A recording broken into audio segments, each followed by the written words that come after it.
As I'm sure many of you can relate to, I've been walking through some pretty overwhelming circumstances this summer, and I recently read this great word in Deuteronomy chapter 1 that speaks to just that. Moses is reminding the people about how when they were right on the edge of the promised land, they refused to go in because of the spies' report. And this is what he says in Deuteronomy 1, verse 27. He says, "And you murmured in your tents and said, because the Lord hated us, he's brought us out of the land of Egypt to give us into the land of the Amorites to destroy us."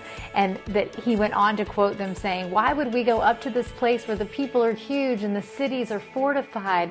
And Moses stops them and says, No. He pleads with them and he says, "Do not be in dread or afraid of them. The Lord your God who goes before you will himself fight for you, just as he did for you in Egypt before your eyes, and in the wilderness where you've seen how the Lord your God carried you."